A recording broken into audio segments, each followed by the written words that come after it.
જય માતાજી મિત્રો, કેમ મિત્રો મજામાં? મિત્રો, જૂની વાતો હું દર વખતે કહું છું કે જૂની વાતો સાંભળવી ગમે, કહેવી ગમે. મારા કાકાશ્રી સ્વર્ગવાસી એક વાત કરતા એમના યુવાની વખતની. અમારે એક ઊંટ ખોવાઈ ગયો હતો. ઊંટ ખોવાઈ ગયો એટલે થર પાર્કરમાં પગી હતો ને, ઊંટના પગના નિશાન લઈને પછી પાછળ જાય. ઊંટ સિંધના બિલકુલ બોર્ડરમાંથી લીધેલું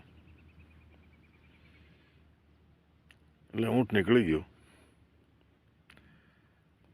કાકા વહેલા સવારના એના પગના નિશાન લઈને પાછળ થયા.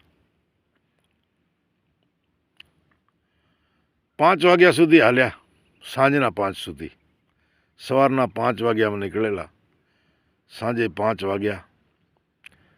આ થળ પાર્કરની ધરતી, જ્યાં દરેક જગ્યાએ પાણી ન મળે, પાણી માટે 5 ગાઉ 7 ગાઉ હાલવો પડે. આવી કોઈ તૈયારી સાથે ગયેલા નહીં. ભૂખ પણ કકડીને લાગી. બિલકુલ થળના હાથે પહોંચી ગયા. ત્યાં એક રાજપૂતોની ઢાણી આવી. ઢાણીનો મતલબ છે ખેતર ઉપર જે રહેતા હોય, ત્યાં જ મકાન બનાવેલા હોય. એ ઢાણી ઉપર એક રાજપૂત પરિવાર રહે. એટલે આદમી માણસ તો બધાય કોઈ કામકાજમાં લાગેલા હોય ખેતરોમાં. એક 50 વર્ષના રાજપૂતાણી બા એ ઘરે હાજર. અને બિલકુલ એ ઢાણીની બાજુમાં થઈને ઊંટ ગયેલો. એટલે પગના નિશાન લઈને કાકા ત્યાં પહોંચ્યા. વિચાર કર્યો કે જમવાનો ટાઈમ તો છે નહીં, અત્યારે કોઈની પાસે માંગવો એ પણ યોગ્ય નથી, પાણી પીતો જાઉં. એ રાજપૂતાણી બા જે હતા એમની પાસે જય માતાજી કહીને પાણી માંગ્યું. બાઈએ ઓળખાણ પૂછી, કોણ છો? કીધું માતાજી ચારણ છો. ઓહ, આમ ક્યાંથી આવ્યા? ગામ. કીધું ઊંટ નીકળી ગયો છે, એના પગના નિશાન લઈને પાછળ થયો. તો ગઢવી ભૂખા હશો? મેં કીધું કે હા બા, ભૂખો તો છું. તો કે બેસો, હું ખાવાનું લઈ આવું.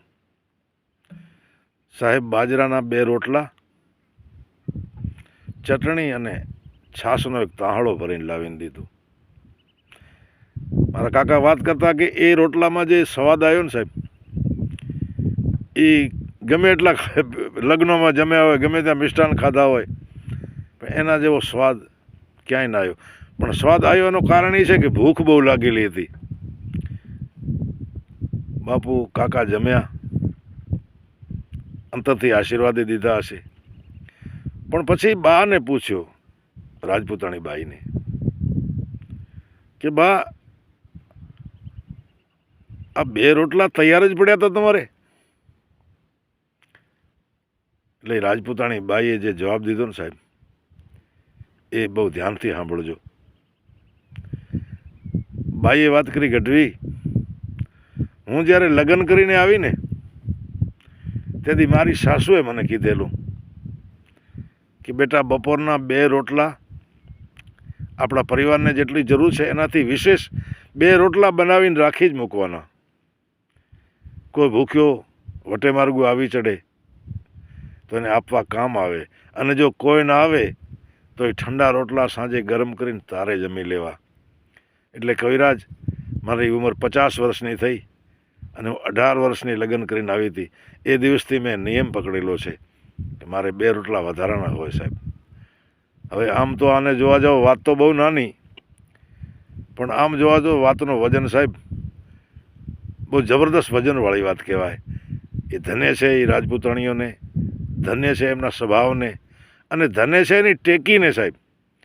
એટલે ખરેખર આવી જોગમાં હોય ને હું દિલથી વંદન કરું છું. જય માતાજી.